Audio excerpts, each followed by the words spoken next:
მოგესალმებით, დღეს შაბათია, შესაბამისად ეთერშია ანატომია, პირველი რეალური სამედიცინო შოუ საქართველოში და როგორც ყოველთვის დღესაც ძალიან საინტერესო სამედიცინო თემებით გიერთდებით. ორსულობა ყველა ქალისთვის მნიშვნელოვანი ეტაპია. როგორ უვლის თავს მსახიობი და ტელეწამყვანი რუსკა მაყაშვილი ორსულობისას. თავიდანვე ვამზადებ ამას ვაკეთებ. ბოლოში უკვე ცოტა დადიანი წასმული ვარ და მოძრავ ესე. იასამნისფერი ხაზები, არაფერი არ გამოსწორებს. უამრავ ვიტამინს ვიღებ. რაზე ამბობს უარს, რა ეკრძალება და უწევს თუ არა რაიმეს დათმობა მსახიობს ორსულობისას. გეგონება ვიღაც დღეს და უჭირავს ეს ჩემი მუცელი. რეპროდუქციული ასაკი და მენტალური პრობლემები. ყველაზე ხშირი აი ეს გენდერულ ჭრილში თუ განვიხილავ, ფსიქიკური პრობლემებიდან ეს არის მაინც დეპრესია. რამდენად ხშირია, რომ უშულობის მიზეზი არის ფსიქოლოგიური ფაქტორი. აი მე შეიძლება შვილი არ მეყოლოს, ეს მქონდა ჩადებული. მავნე ჩვევები, რომლებსაც სავალალო შედეგებამდე მიყვანა შეუძლია. თემაზე ფსიქიატრი ნინო ოკრიბელაშვილი და ემბრიოლოგი ნინო მუსერიძე ისაუბრებენ. ორსულობა ყველა ქალისთვის მნიშვნელოვანი ეტაპია. ამ დროს განსაკუთრებული ყურადღება უნდა მივაქციოთ აბსოლუტურად ყველაფერს, განსაკუთრებით კი კვებას, რადგან ორსულობის ნორმალურად მიმდინარეობის 80% სწორ კვებაზეა დამოკიდებული. კანს ასევე პირის ღრუს ფსიქოლოგიურ მდგომარეობას, რადგან ამ პერიოდში ორგანიზმში ბევრი ფიზიოლოგიური ცვლილება მიმდინარეობს. დღეს ანატომიის სტუმარია ტელეწამყვანი და მსახიობი რუსკა მაყაშვილი, რომელიც მეორე შვილს ელოდება, რამდენად ითვალისწინებს რეკომენდაციებს და როგორ უვლის თავს, ამას ახლა ერთად შევიტყობ. გამარჯობა რუსკა. გამარჯობა. როგორ ხარ? კარგად, შენ როგორ ახარ? არა, მიშოც მინდა ისე მართლა გითხრა, ძალიან მომენატრე. მე ძალიან მომენატრე. დიდი ხანი არ მინახი ხარ. მოკლედ, აბა, მითხარი როგორ გზდობ ახლა თავს, როგორია მეორე? ეხლა უკვე კარგად გადასარევად გხსნობ. უკვე რატო? ცუდად ვიყავი, ანუ მწვავე ტოქსიკოზი მქონდა და ძალიან ცუდად ვიყავი და ვფიქრობდი, რომ ანუ პირველ შვილზე ესეთი პრობლემები საერთოდ არ მქონდა. არ მქონდა. არა, მარტივად იყო ყველაფერი. ძალიან მარტივად. აქ ამ დროს ეს დამემართა რაღაც საშინელი მწვავე ტოქსიკოზი და მე გადასხმები ვიკეთე. ეხლა რომელ თვეში ხარ? ეხლა 30 კვირის ვარ, ხო და ნუ მე 7 და რაში გამოვლინდა ეს შენი ტოქსიკოზი, ანუ წამყვანი სიმპტომატიკა რა იყო? ღებინება გულისრევა, და კი, მუდმივი შეგრძნება ამ გულისრევის და არანაირი შვება. ფსიქოლოგიური პრობლემები ამასთან დაკავშირებით, იმიტომ რომ არანაირი შვება არ მქონდა 2 თვის განმავლობაში. დღე და ღამე ვიყავი ამ მდგომარეობაში 10 წუთში ერთხელ, 15 წუთში ერთხელ და ბოლოს გადასხმებზე გადავედი, რომელიც მშველოდა და ნუ სადღაც 5 დღე მყოფნიდა და ნუ ყოველ 5 დღეში ერთხელ გადასხმას ვიკეთებდი, იმიტომ რომ გადადებული ვიყავი. ვერ ვდგებოდი, ვერ ვჯდებოდი და რამდენ ხანში დასრულდა ეს ყველაფერი? 16 კვირაზე ყველაფერი დამთავრდა. ეხლა არაფერი აბსოლუტურად. ეხლა თავიდან დავადებული. რუსკა, ანუ შენ შემთხვევაში შეგვიძლია ვთქვათ, რომ პირველი და მეორე ფეხმძიმება საერთოდ არ გავს ერთმანეთს. აბსოლუტურად არ გავს საერთოდ. ნუ ალბათ ეს იმის ბრალიც არის, რომ სხვა სქესია და გოგოს ველოდები და მე მაინც მგონია, რომ ალბათ ამის ბრალია. ანუ გოგო როა, ნუ არავინ არ იცის რა. ეს იმდენად ინდივიდუალურია, შეიძლება ისევ იგივე სქესზე უარესი ტოქსიკოზი მქონოდა, მაგრამ ნუ ფაქტია, რომ გამოვცადე ეს უბედურება. ეხლა ვარ როგორც ის ჩვეულებრივად რა. კი ბატონო, გისურვებ ჯანმრთელობას და მინდა რომ ბოლომდე ასე მიხვიდე მშობიარობამდე. ორ თვეში. ორ თვეში ასე მიხვიდე. კარგი, რამდენიმე რეკომენდაცია მაქვს მე შენთვის. კი ბატონო. როგორ უნდა მოუვარო? არა მარტო შენთვის, რა თქმა უნდა, ჩვენი ტელემაყურებლისთვისაც, მაგრამ ამას ცოტა მოგვიანებით მიუბრუნდები. ახლა შენ მითხარი თავს როგორ უვლი? და რაში გამოიხატება? იცი რა არის, ესე თავს, ანუ დიდად რო გითხრათ თუ რაღაცების შევცვალე თქო, ანუ ესე რა, რაღაცნაირად, ანუ არც პირველ ფეხმძიმობაზე არ მექნია ესეთი რაღაცები, რაღაცა ძალიან მარტივად უდგები რა ამ მდგომარეობას და რაც უფრო მგონია რომ რაც უფრო მარტივად მიუდგები, მით უფრო მარტივად იქნება ყველაფერი და ანუ ერთადერთი თავის მოვლის საშუალებები ის რომ საცხები, სტრიების საწი და აღმდეგო, იმიტომ რომ ბევრი არსებობს ამასთან დაკავშირებით, ანუ კვლევა რომ ზოგი ამბობს რომ ტყილა ისვა იმიტომ რომ თუ დასახეთქია ეს კანი მაინც დაგისკდება, ბევრი ამბობს რომ არა აუცილებლად უნდა წაისვა, მაგრამ მე მგონია რომ არც ერთი წამი არ უნდა შეჩერდე, როგორც კი გავიგებდი წინაზეც და ეხაც როგორც კი გავიგე რომ ფეხმძიმე თუ რეგრევე დავიწყე საცხების წასმა, არა აქვს მნიშვნელობა მუცელი მქონდა, არ მქონდა, მაინც მისმევ, აი თავიდანვე ვამზადებ ამას ვაკეთებ რა. მქონდა. ზოგადად მე მიდრეკილი, ეგეთი მიდრეკილი კანი მაქვს. იასამნისფერი ხაზები, რომელიც შემდეგ კვალსტოვებს. ხო, არაფერი არ გამიჩნდა, იმიტომ რომ აი მართლა პირველივე წუთიდან დავიწყე სწორი საცხების წასმა იმ ადგილებში სადაც უნდა წაისვა. მარტო მუცელზე არ უნდა წაისვა თან. და ბანდაჟი. რომელიც პირველ რიგში ეხმარება. ეს შენით გადაწყვიტე თუ გინეკოლოგმა მირჩია? ბანდარზე უკვე გინეკოლოგთან ერთად გინეკოლოგმა მასწავლა და ვარ აღფრთოვანებული, იმიტომ რომ ჯერ ცალკე კომფორტია, აბსოლუტურად ცალკე კომფორტია, სპექტაკლები, პირდაპირ ეთერები, ამხელა შოუები, სულ ამ ბანდარში წავიყვანე, ესე იგი გეგონება ვიღაც დგას და უჭირავს ეს ჩემი მოცული მუცელი ისე მსუბუქად გრძნობ თავს და ეხმარება ძალიან იმას, რომ კანი არ გაიწელოს. კარგი, სხვა კოსმეტიკური საშუალებები დაუშვი. კოსმეტიკური საშუალებები, ნატურალური ერთადერთი ამაზე ვარ გადასული ვისმევ ამ სტრიების საწინააღმდეგო, ნაირ-ნაირ სხვადასხვანაირ საცხებს, მნიშვნელოვანია რომ იყოს სხვადასხვა, ანუ თქვათ პირველი ტრიმესტრის სხვა სწავისმევ, მეორე ტრიმესტრის სხვა სწავი, მესამეში უკვე უფრო ძლიერს ვისმევ, რომ აი და უფრო ხშირად, თქვათ, დღეში ორჯერ მაგალითად. ბოლოში უკვე ძალიანად ცოტნე დადიანივით წასმული ვარ და მოძრაობ ესე. სულ საცხებში. შეიძლება? თმის შეღება ვიღებავთ მას, იმიტომ არანაირი პრობლემა არ არის და არანაირი პრობლემა არ მქონდა. არ შეგიცვლია კოსმეტიკა, მოდი ასე ვთქვათ, არც პირველი ფერმზემობის დროს არც მეორე შეცვალე. არა, შევცვალე მაშინ სხვას ვისმევ და ეხლა ვისმევ სხვას. მაგრამ ეხლა კიდე სხვანაირი კანი გიხდება, იმიტომ რომ ძალიან ბევრ ვიტამინს ვიღებ, აი უამრავ ვიტამინს ვიღებ და სხვათა შორის მკითხე ჩემს ექიმს, რომ ანუ ამდენ ვიტამინს რატო ვსვავ, თქვა, ანუ აი ამდენ რაოდენობა ვიტამინს რატომ ასმევ, თქო და ესე ჩვენი მშობლები ხო არ სვავდნენ, მეთქი ხა დედაჩემი ხო არ სვავდა ამდენ ვიტამინს. მაშინ რომ საერთოდ სხვა რაღაცას სუნთქავდიო და ჭამდიო და ეხლა სხვა რაღაცას, ანუ მაინც საჭმლით ვერ იღებ ამ ვიტამინებს, ამიტომ ძალიან ბევრ ვიტამინებს ვსვავ და პირიქით, აი კანიც უფრო გაჯასაღებული მაქვს და ფრჩხილებით და იმის მაგვრად რომ დამისუსტეს ყველაფერი პირიქით და ფეხმძიმობაში უფრო რაღაცნაირად იმდენად მართლა რაღაც არ ვიცი, რას კი არსებობს ვიტამინი ყველაფერს ვსვავ, მართლა ვერ დაიჯე. საფთიაქო ქსელმა GPC-მ სპეციალურად შენთვის გამოვაგზავნა სტრიების საწინააღმდეგო და კანის მოვლის 5 პროდუქტი, ეს შენია, გაჩუქებთ აუცილებლად, მაგრამ ეხლა ჩამოგითვლით რა არის და ჩვენს ტელემაყურებელსაც აუხსნათ რატომ არის მნიშვნელოვანი ეს პროდუქტები.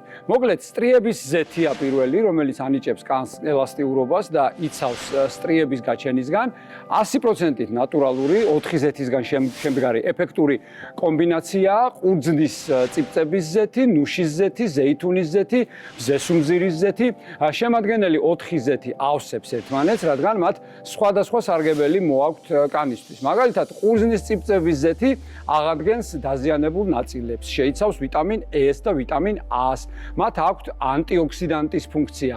შეიცავს ომეგა-6, ომეგა-9 ცხიმოვან მჟავებს და ასევე ნუშის ზეთი ამკრივებს კანს და ატენიანებს მას. შეიცავს კანისთვის სასარგებლო ვიტამინებს, ასევე შეიცავს ომეგა-6 და ომეგა-9 ცხიმოვან მჟავებს. სტრიების საწინააღმდეგო საცხი იდეალურია მასაჟისთვის, ანიჭებს კანს ელასტიურობას და იცავს მას სტრიების გაჩენისაგან. შეიცავს კოლაგენის და ელასტინის განსაკუთრებულ კომპლექსს, შეიცავს ასევე ნატურალურ ზეთებს და შიის კარაქს, კლინიკურად ტესტირებულია სტრიების გასაქრობის საცხის აქტიური ინგრედიენტით, ეგრეთ წოდებული SIN-MAT-TM-ით. სანოსანის სტრიების გასაქრობის საცხი აქტიური ინგრედიენტით SIN-MAT-TM-ი ამცირებს სტრიების სიღრმეს 72%-ით ორთვიანი რეგულარული გამოყენების შედეგად. ასევე აუფერულებს 21%-ით, ამცირებს სტრიის ზედაპირზე წარმოქმნილ ნახეთქებს ასევე 21%-ით და ასევე მის სიგანეს ამცირებს 26%-ით. მოკლედ, რუსკა, ეს ყველაფერი აუცილებლად გამოგადგება. აუცილებლად გამოგადგება. დიდი მადლობა GPC-ს. ქსელმა შენი საჩუქარია და ასევე ურჩიე შენს მეგობრებს და ყველა ადამიანს. დროული პრევენცია თურმე რამხელა მნიშვნელობა ქონია. ძალიან დიდი მნიშვნელობა აქვს და არც ერთ ფეხმძიმობაზე სტრიები. კარგი, კვების რაციონზე უნდა გადავიდეთ. აბა გადავიდეთ. აბა კვებაზე რა ხდება? შეცვალე კვების. ესე იგი, არა, ანუ ჩვეულებრივად არაფერი მართლა გეუბნება, ისე ვუდგები ამ მდგომარეობას, რომ არ რაღაცნაირად ჩვეულებრივ და მგონია, რომ აი ეს არის სწორი. რა თქმა უნდა, ხა ნუ რაც მიყვარს ძალიან, ისინი ისე შევამცირე ის რაღაცეები. მაგრამ ესე დიდად არაფერი არ ამიგრძელავს. ესე გადარეული არ ვარ ჭამაზე ისედაც, ანუ იმიტომ რომ ფეხმძიმეთ ვარ და ეს პოზა არ მაქვს, რომ იმიტომ რომ ფეხმძიმეთ ვარ, ყველაფერი უნდა ვჭამო. არა, მაგრამ ანუ ჭამ ყველაფერს, რასაც ვჭამ. არაფერი არ მომდომებია ზედმეტი. ჩვეულებრივად როგორც ვჭამ და ვაგრძელებ, ხინკალი მომიდება, ვჭამ ხინკალს, ხაჭაპური მომიდება, ვჭამ. არაფერი განსაკუთრებული. შენ ხა ვიტამინებს ვიღებ დიდი რაოდენობით. ერთადერთი რასაც ვაკეთებ, ანუ ეს არის ვიტამინები და ნუ ხილის ჭამა დავიწყე, რასაც ისე ანუ არ ვჭამდი რა, ანუ ვეზარებოდა, მავიწყდებოდა და ეხლა ანუ ხილს ვჭამ. კალციუმს თუ იღებ? ყველაფერს ვიღებ აბსოლუტურად. კალციუმს იღებ ხელოვნურს არ გეკითხები. ანუ იქ იქნება კალციუმი, რა თქმა უნდა, ხო. იმ პოლიკომპლექსში, რომელიც შენ პოლიკომპლექსში, გაგინიშნეს, რა ხო. თქმა უნდა. აი მაგალითად ნატურალური ხაჭო, ნატურალური რძე, აი, ეს მაწონი, რთული თემა. კვერცხი, სალათის ფოთლები, ანუ კალციუმით მდიდარი ესე იგი, სალათის ფოთლებს ვჭამ, კვერცხს ვჭამ ძალიან დიდი რაოდენობით, ძალიან მიყვარს. აი, ხაჭოსთან მაქვს პრობლემები და რძესთან და აი, ხაჭოს უდგები რაღაცნაირად, აი, რაღაცნაირი ხაჭოები როა, ხო იცი, ხაჭოს რო არ გავს, იმიტომ რომ არ მიყვარს საშინელად, მაგრამ რაღაც ისეთ ინგრედიენტებს ვჭამ, სადაც ხაჭოა. ამ დროს რა ხდება, ნახებ, ანუ თავარი დეპო ხო ძულებია კალციუმის, ხო, ჩვენი ორგანიზმის და აი ესე იქამდე მივდივართ, რომ ორმაგად გჭირდება შენ კალციუმის შემცველობაც, იმიტომ რომ ბავშვის ჩამოყალიბებისთვის, ანუ მისი საყრდენ-მამოძრავებელი სისტემის ჩამოყალიბებისთვის ძალიან მნიშვნელოვანია კალციუმი და ანუ შენ სულ კალციუმის შიმშილი გაქვს, ანუ ფეხმძიმე ქალს, როგორც წესი აქვს კალციუმის შიმშილი. გადავიდეთ ახლა, რადგანაც კალციუმი ვახსენეთ, ძვლები ვახსენეთ და კბილები ვახსენეთ, ლოგიკურად გადავდივართ უკვე პირის ღრუს მოვლაზე, რომელიც ასევე ძალიან მნიშვნელოვანია განსაკუთრებით ამ შემთხვევაში ორსულებისთვის, იმიტომ რომ ქალის ორგანიზმში მიმდინარე სხვადასხვა ჰორმონალურმა ცვლილებამ შეიძლება გამოიწვიოს და ცვლილებები პირის ღრუშიც და ეს აისახოს თუნდაც კბილებზე, ენაზე, ლოყით ლორწოვანზე და ასე შემდეგ და ასე შემდეგ. განსაკუთრებულად უვლი კბილებს და პირის ღრუშს თუ არა? არაფერი, ჩვეულებრივად ისევ, ანუ არანაირი პრობლემა არ გამჩენია არც პირველ ფეხმძიმობაზე და არც მეორე ფეხმძიმობაზე, ჯერჯერობით კიდე 2 თვე მაქვს წინ, თუმცა მაგრამ და არც ფეხმძიმობის შემდეგ, ანუ მაგის შემდეგაც ხო არის, იმიტომ რომ ვაგრძელებ ვიტამინების წრას. ასევე სპეციალურად შენთვის რუსკა საფთიაქოქსელმა GPC მოგვაწოდა როქსის ინოვაციური პროდუქტი, ბიოკომპლექსი, რომელიც პირის ღრუს მოვლაში დაგეხმარება განსაკუთრებით ორსულობის პერიოდში. ტელემაყურებელსაც მინდა უთხრა, რომ ორსულობის დროს სუსტდება მინანქარი და ღვიძლი და ეს პროდუქტი ისედაც დასუსტებულ ღვიძლებსა და მინანქარს გახეხვიდან გახეხვამდე იცავს ნადების წარმოქმნისგან და ამდრიდებს კბილებს მინერალებითა და ფერმენტებით, რის წყალობითაც გვეხმარება კბილის ბუნებრივი სითეთრის შენარჩუნებაში. პროდამატენიანებელი ორსულები ხშირად აწყდებიან პირის სიმშრალის პრობლემას, განსაკუთრებით ტოქსიკოზის პერიოდში ამ პრობლემასთან გამკლავებაში დაგეხმარებათ როქსის დამატანიანებელი კბილის პასტა. ეს პასტა ასტიმულირებს სანერწყვე ჯირკვლებს, ამცირებს ღვიძლების ანთებით პროცესებს და იცავს კბილებს ნადებისაგან. ჯაგრისი პრო 59-40 ორსულებისთვის მნიშვნელოვანია, რომ ჯაგრისმა არ დააზიანოს ისედაც დასუსტებული ემალი და ღვიძლები და ამავდროულად ხარისხიანად გაასუფთავოს პირის ღრუ. რაშიც დაგვეხმარება როქსის პროხაზის ჯაგრისი, ულტრა რბილი ჯაგრუნა უზრუნველყოფს კბილისა და ღვიძლების სათუთ მოვლას, არაზიანებს ემალს და ხარისხიანად ასუფთავებს კბილებთან შორის სივრცეებსაც. რუსკა, ფეხმძიმობის დროს, გინდა პირველი, გინდა მეორე ფეხმძიმობის დროს, ხო არ შეგიმჩნევია კბილის გრძნობელობის მომატება? იცი, პირველზე არ მახსენდება, ესე იგი არა და ანუ ეხლა კი ცოტა ოდნავ გრძნობ, რომ აი ცივზე ოდნავ ცხელზე ოდნავ წამკრავს ხოლმე რა და ნუ ალბათ მაგის ბრალია. იცი რა, ძალიან ხშირია. ხა შემთხვევაში ეს არ ყოფილა, მაგრამ აი პირის სიმშრალე, რომელიც შენ არ ქონია და კარგია რომ არ ქონია და ამავდროულად კბილის გრძნობელობის მომატება, ანუ გაცხოველებულია ნორმასთან შედარებით, გაორმაგებულია ეს გრძნობელობა, აბსოლუტურად მართალი ხარ, ანუ ცივზე ორმაგად რეაგირებ და ცხელზეც ორმაგად რეაგირებ. ზუსტად ამისთვის შეიქმნა როქსის მინერალიზაციის გელი, რომელიც სწრაფად და ხანგრძლივად ამცირებს კბილების მომატებულ გრძნობელობას, ამდიდრებს კბილებს ორსულებისთვის აუცილებელი კალციუმით, ფტორითა და მაგნიუმით და რამდენიმე ტონით ათეთრებს კბილებს და ახანგრძლივებს ქიმიური და მექანიკური გათეთრების შედეგს. რაც თავარია, ეს გელები არ არის ტოქსიკური, არ შეიცავს აგრესიულ ინგრედიენტებს და გადაყლაპვის შემთხვევაში არ იწვევს ინტოქსიკაციას. შესაბამისად, გამოყენების ასაკი შეზღუდული არ არის. გამოიყენება უსაფრთხო გათეთრებისთვის, მათთვის, ვისაც გააჩნია უკუჩვენებები გათეთრების სხვა მეთოდების მიმართ, მაგალითად დაზიანებული ემალი ან მომატებული გრძნობელობა. ეს გელები არ ანაცვლებს კბილის პასტებს და უნდა გამოიყენოთ პასტებთან ერთად გახეხვის შემდგომ. რუსკა, როგორც ვიცი, შენ ძალიან აქტიური ორსული ხარ. კი ბატონო, ვარ. იყავი და ახლა ხო განსაკუთრებით ხარ და ხარ, შენი თქმის არ იყოს პირდაპირ ეთერები, გადაცემის წაყვანები, ხტუნაობა, სპექტაკლები, ფილმში გადაღებები, წივილი, კივილი. დავით არა. დავით არა, ხო და ძალიან მნიშვნელოვანია ეს, როგორ ახერხებ, მოდი ჯერ თქვი ამას და მე მოგიყვებით რატოა ეს ასე მნიშვნელოვანი. მე მგონია რომ ძალიან მნიშვნელოვანია და ანუ არ უნდა დაიჭირო რაღაც პოზას რო იჭერენ, რომ ფეხზიმეთ ვარ, ავად ვარ. არ ვართ ჩვენ ავად, პირიქით ვართ არაჩვეულებრივ მდგომარეობაში, იმ მდგომარეობაში რომ შეგიძლია იყო ის აღზევებული, იმიტომ რომ განსაკუთრებული ხარ კიდე უფრო ვიდრე ზოგადად ხარ და მგონია რომ არაფერი არ უნდა მოიკლო იმ ხრივ რომ თუ ვარჯიშობდი უნდა გააგრძელო, ну რა თქმა უნდა თუ გიწყობს ხელს ჯანმრთელობა, იმიტომ რომ არის შემთხვევები, როდესაც არ გიწყობს ჯანმრთელობა, მაგრამ მე მაინც იმ მხარეს ვარ, რომ შენი შინაგანი მდგომარეობა როგორც არის, აი დაიჭირო თავი და ყველაფერი კარგად იქნება. ანუ ამიტომ ვარჯიშობ, თუ ვარჯიშობ, უნდა გააგრძელო ვარჯიში, სპექტაკლებს თუ დამაშობ, უნდა ითამაშო. იმდენს დავსდებთ ახლა ჩემს შვილს, რომ ფეხით სიარულზე ბევრად მეტია და თან ახლა ჩაწერები მაქვს, გადაღებები მაქვს და ამიტომ ჩვეულებრივ რეჟიმში, როგორც იცი, ჩემი აქტიურობა ისედაც. კი, ფეხით სიარულობა არ მიყვარს ისედაც, არ მიყვარს, მაგრამ იმდენად ხარჯავ ენერგიას, იმდენს ხარჯავ ენერგიას, რომ ნაბიჯები ითვლება მოკლედ, გეთვლება ფეხით სიარულობაში ბევრში. არის რაღაცა შემთხვევები, როდესაც არ შეიძლება ვარჯიში და სპეციალისტები არ გვეუბნებიან, რომ არ არის რეკომენდებული, ეს არის დაუშვათ აი სისხლიანი გამონადენი ან სისხლდენა, პლაცენტის ქვედა მდებარეობა, ზოგადად ყველა ის საშიშროება, რომელიც ნაყოფის მოშლას უწყობს ამ შემთხვევაში უნდა ძალიან ხო, ამ შემთხვევაში თავი უნდა შევიკავოთ. მოკლედ, რუსკა, ძალიან დიდი მადლობა მინდა გადაგიხადო იმისთვის, რომ გამონახე დრო ასეთ გრაფიკში, ასეთ დაძაბულ გრაფიკში, თან პატარა ბავშვით მოხვედი ხო?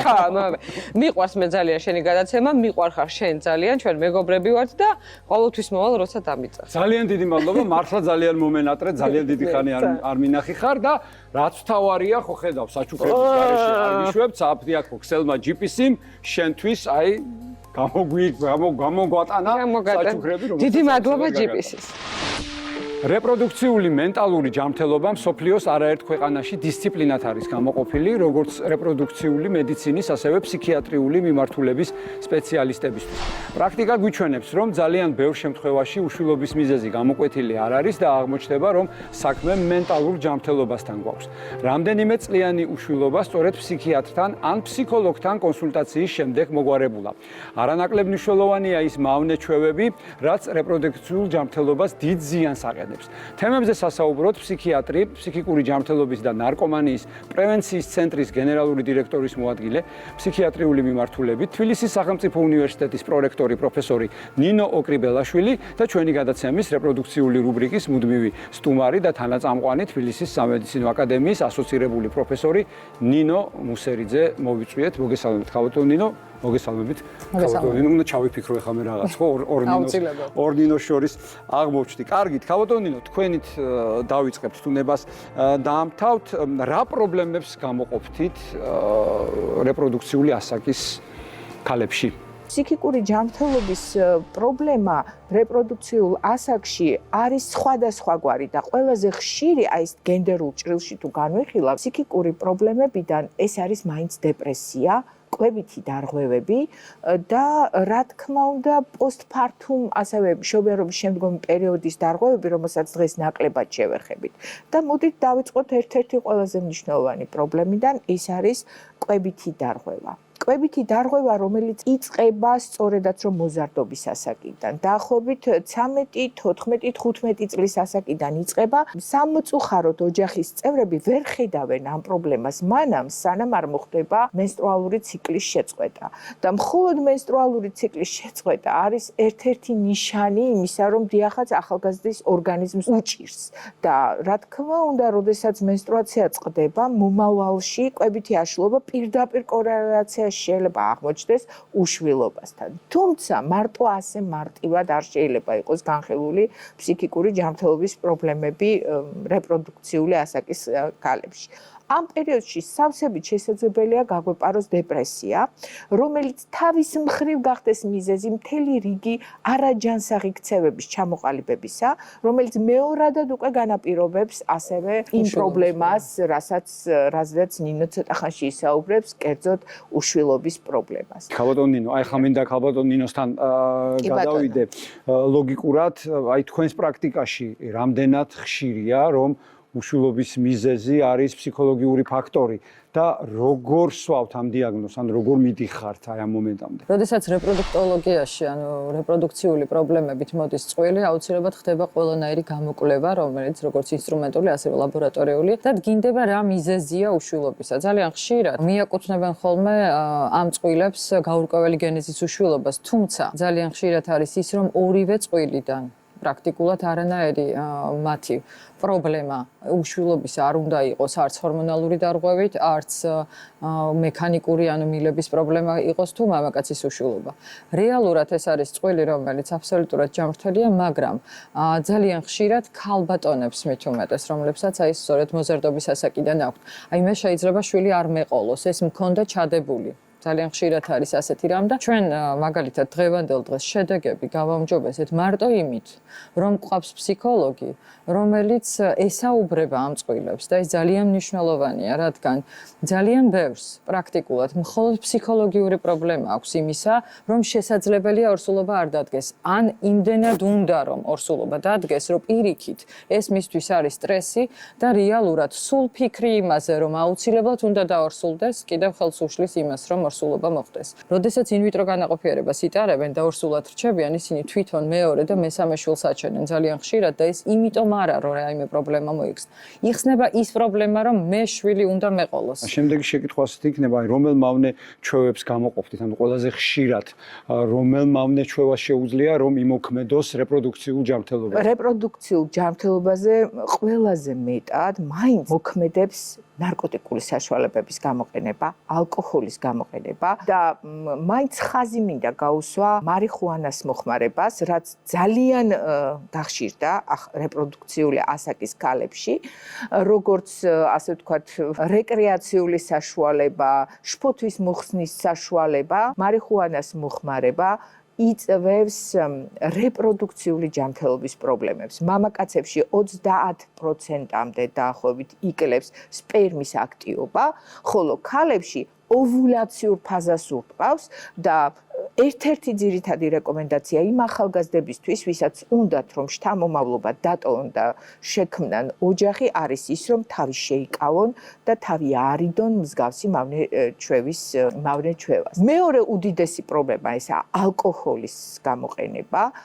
განსაკუთრებით აი უკვე ორსულ ქალებშიც კი ხვდებით აი ამ მავნე ჩვევას, იმიტომ რომ დეპრესიის მასკირება ხდება და მიმართავენ სამწუხაროდ და გამოუსწორებელი შედეგებიც აქვს ნანახი, როდესაც მაგალითად იბადება ნაყოფი უკვე, რომელსაც აქვს ალკოჰოლიზმი ბრჭყალებში. და თქვენ წარმოიდგინეთ ეს მძიმე ტოქსიკური საშუალებები, როცა არის მიღებული მაშინ, როდესაც პირველი 2 კვირა, ყველაზე მნიშვნელოვანი, პირველი 3 კვირა, სანამ ჩამოყალიბება ნერვული ლულა, სანამ ნაყოფის განვითარება დაიწყება, არათუ განაყოფიერებას უშლის ხელს, უკვე როგორც ვთქვით, არამედ უშუალოდ არსებულ ნაყოფსაც საშინლად აზიანებს. ქავდონინო, თქვენთან ასეთი შეკითხვა მექნება, აი მენტალური პრობლემის მქონე პაციენტებს, რომლებიც გადიან მკურნალობის კურსს და იღებენ შესაბამის პრეპარატებს.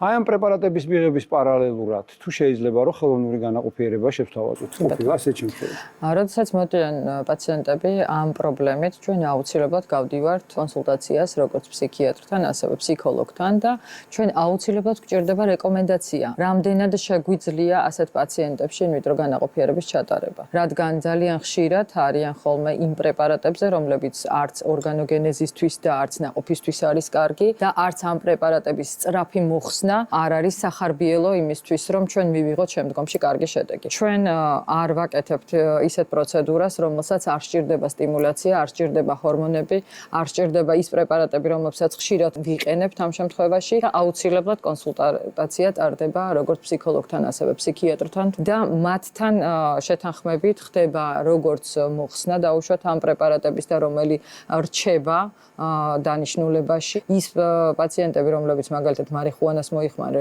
თვლიან რომ ნარკოტიკული საშუალება ეს არ არის და არ არის პრობლემა, ნამდვილად ძალიან დიდი პრობლემაა და დაახლოებით ამ პაციენტების 50%-ს აქვს სპერმის ოლიგოსპერმია, ასთენოსპერმია, არის პათოლოგიური სპერმატოზოიდების ჭარბი რაოდენობა. ეს ყველაფერი განაპირობებს იმას, რომ შესაძლებელია განაყოფიერების უნარიანი არ იყოს სპერმა. კარგი, ბოლოსკენ მინდა რომ რჩევები მივცეთ იმ წყვილებს, ვინც ოჯახის შექმნას აპირებენ. პირველი და უმთავრესი მაინც არის ის, რომ დროზე იყოს ამოცნობილი ფსიქიკური ჯანმრთელობის პრობლემები. ფსიქიატრთან მოსვლა სირცხვილი არ არის და ძალიან ხშირ შემთხვევაში, როდესაც ისინი არამიზნობრივად მიდიან, ხშირ შემთხვევაში არის ისე, რომ იმ სამიზნეს სიმპტომს, რომელსაც სხვა სპეციალისტი ზარბაზანს დაუშენს, ჩვენ შეიძლება მხოლოდ და მხოლოდ მოფერებით, ვერბალურად, ფსიქოთერაპიული საშუალებებით დაუპირისპირდეთ და დავეხმაროთ მათ ამ სიმპტომების მოხსნაში.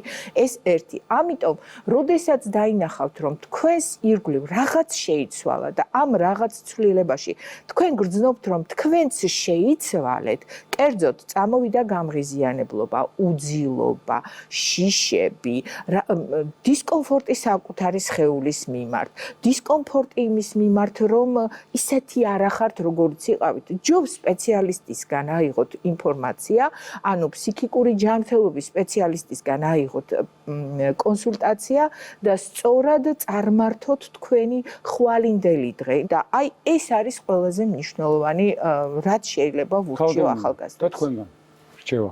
მე ვფიქრობ, რომ ყველა ტიპის მავნეჩვევა არის ძალიან დიდი პრობლემა რეპროდუქციულ ასაკში და ვფიქრობ, რომ ეს მავნეჩვევები უნდა იყოს აღქმული, როგორც დავინახოთ სიმართლე. წარმოიდგინეთ, რომ ფსიქოლოგი სრულად არ არის ის ფსიქიატრი, რომელიც დაუშვათ პრეპარატებსაც ნიშნავს და ასე შემდეგ. ფსიქოლოგი უბრალოდ ესაუბრება მათ და ძალიან რთულად თან ხვდებიან მასთან შეხვედრას.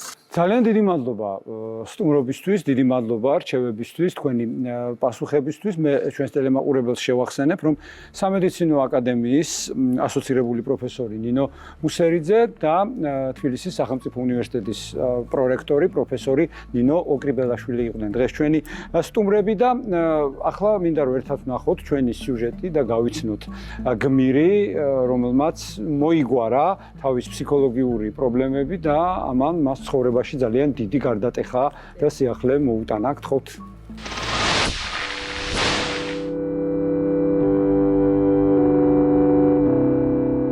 მე გახლავართ ირინა ცომაია, 36 წლის. დაახლოებით 5 წლის წინ გადავწყვიტე რომ ყოლოდა შვილი. სწორედ ეს დრო დამჭირდა იმისათვის რომ ყოლოდა ლევანი. რადგან 5 წლის განმავლობაში ბუნებრივი გზით ვერ ვახერხებდი დაფეხმძიმებას, მოვხვდი რეპროდუქციულ ცენტრში და გადავწყვიტე რომ ხელოვნური ჩარევით მიმეღო ის შედეგი, რაც მსურდა. GGR-ში ყველანაირი გამოკვლევის ჩატარების შემდეგ მითხრეს რომ არანაირი პრობლემა არ მქონდა, ამიტომ ეს შეიძლება და ყოფილიყო ფსიქოლოგიური პრობლემა. ფსიქიკა მონაწილეობას ღებულობს ძალიან ბევრ ფსიქოსომატურ პროცესში და ამ მხრივ ის რომ ჯანმრთელი იყოს, ან ფსიქოლოგიური ჯანმრთელობა განსაზღვრავს ბევრ რაღაცას. თუ ვისაუბრებთ იმ პრობლემებზე, რომელიც ახლავს თან ორსულობას, ანუ იმ პერიოდს, დაფეხმძიმების პერიოდს. პირველი მინიშნება, რაც შემიძლია გავაკეთო, ძალიან ბევრი ფაქტია ცნობილი, როდესაც თქვა უშვილო წყვილს, როდესაც გადაწყვეტილება მიიღეს, რომ შვილი აეყვანათ, აყვანის მერე შვილი შეეძინა. რაში უნდა ვეძებოთ, ასე ვთქვათ, ახსნა უნდა ვეძებოთ ზუსტად ფსიქოლოგიურ ჯანმრთელობაში, იმიტომ რომ როგორც კი მათ ეს, ასე ვთქვათ, სტრესი, ნერვიულობა, შფოთვა გადადეს და ამოცანა მოხსნეს, ორგანიზმი დამშვიდდა და ასე ვთქვათ, ეს ორსულობა შედგა. როდესაც მითხრეს რომ ეს ყველაფერი შეიძლება და ყოფილიყო მხოლოდ და მხოლოდ ფსიქოლოგიური პრობლემა და ანუ პრობლემა იყო ჩემში, გამახსენდა განვლილი წლების დროს, როგორ განვიცდიდი, როგორ არასწორად ვუდგებოდი თითოეულ ამასთან დაკავშირებულ საკითხს და როგორ ძალიან ნერვიულობდი იმაზე, რაც რეალურად არ იყო სანერვიულო.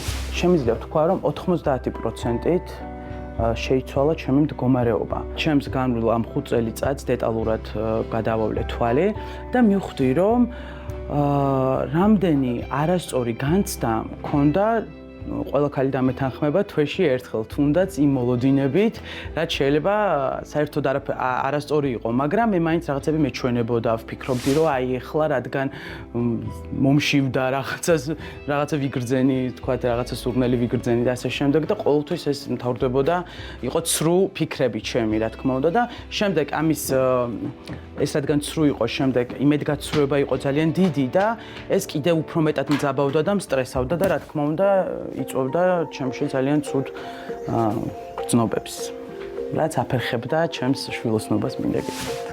თვითონ ბუნების ლოგიკასაც რომ მივყვეთ და მე ვლაპარაკობ რომ ბუნებას ყველა კანონზომიერებები სწორად აქვს დაცული, ხო? იმისთვის რომ მieნიშნებინა ადამიანებისთვის რომ უნდა გამრავლდეს, ამიტომ არის ეს სასიამოვნო პროცესი. თორე ეს სასიამოვნო პროცესი რო არ იყოს, არავინ არ მოიცლიდა ამისთვის, ხო? ფუნქცია ეგ აქვს. და თუ თვითონ ამ პროცესს გავიაზრებთ, ლოგიკა ბუნების არის ესეთი, რომ ხართ იმ ადამიანთან, ვინც გიყვართ, ხართ იმ პერიოდში ბედნიერი და შემდეგ იბადება ბავშვი. ესე იგი, მთლიანად ჰარმონიას თუ წარმოადგენთ, რაც ბუნების კანონზომიერება და იცით, რომ ბუნება არაფერს არ აკეთებს ტყუილად და ზუსტად საზღვრავს რა უნდა მოხდეს, ის მხარეც, რომ მოწესრიგებული იყოს ფსიქოლოგიურად და ანუ დადებითი და პოზიტიური ემოციები ქონდეს ადამიანს ამ პროცესში, ესეც მისთვის მნიშვნელოვანია. ამიტომ ამ მხარეს თვალყურის მიდევნება და ყურადღების მიქცევა არის ერთ-ერთი სერიოზული ფაქტორი, რამაც ხელი შეიძლება შეუწყოს იმ პრობლემების გადაწყვეტას, რასაც ქვია, თქვა, დროებითი უშვილობა თუ პრობლემები, ასე ვთქვათ, ფეხმძიმების დროს. როცა მითხრეს, რომ ეს იყო მხოლოდ და მხოლოდ ფსიქოლოგიური პრობლემა, რა თქმა უნდა, მირჩიეს ფსიქოლოგით, ძალიან გამიმართლა, რომ არ შემეშინდა ფსიქოლოგთან ვიზიტი და არ ჩავთვალე, როგორც ახლა ზოგადად მიღებულია, რომ ფსიქოლოგთან ძალიან დიდი პრობლემების შედეგად უნდა მივიდეს მხოლოდ და მხოლოდ ადამიანი. ფსიქოლოგიური პრობლემატიკა ძალიან ფართოა. უშვილობა ერთ-ერთი სერიოზული სტრესული ფაქტორია, იმიტომ რომ ოჯახის შექმნის არსი სრული ოჯახის ეს არის ბავშვი. შესაბამისად, ეს როგორც ფსიქოლოგიური პრობლემა აპრიორში უნდა ვიცოდეთ, რომ არსებობს და რადგან პრობლემა არსებობს, რა თქმა უნდა, ფსიქოლოგის მუშაობა, ვისაც რა თქმა უნდა ეს ჭირდება, მნიშვნელოვანი იქნება. აქაც ჩვეულებრივი ლოგიკა. ფსიქოლოგთან ყოველდღიური ვიზიტის შემდეგ და მჭიდრო ურთიერთობის შემდგომ ნამდვილად მივხვდი, გავაანალიზე ჩემი პრობლემა უფრო ღრმად და ძალიან მალე დაახლოებით ერთ თვეში დადგა უკვე ის შედეგი, რისთვისაც ამდენი წელი ვიღწვოდი. ქალების უმეტესობა, რომლებიც ვხვდებით, რომ გვაქვს ეს პრობლემა, რეპროდუქციული პრობლემა, ვისაც გვაქვს, დაახლოებით 80% ვხვდებით, რომ ეს არის ფსიქოლოგიური პრობლემა და ჩვენი ფსიქიკიდან მოდის ეს ყველაფერი. მაგრამ ფსიქოლოგთან ვიზიტს არავინ არ ჩქარობს. ზუსტად შემრჩევაა და მინდა ყველა ქალბატონს ვურჩიო, ვინც ამ გზაზე დგას, რომ აუცილებლად ეწვიონ ფსიქოლოგს. ფსიქოლოგთან ვიზიტის შემდეგ აუცილებლად მალე მოუგვარდებათ ეს პრობლემა. ამაში ვარ ღრმად დარწმუნებული. ამით ჩვენი დღევანდელი გადაცემა დასრულდა. მე მომავალ შაბათამდე გემშვიდობებით, ჯანმრთელობას გისურვებთ. ნახვამდის.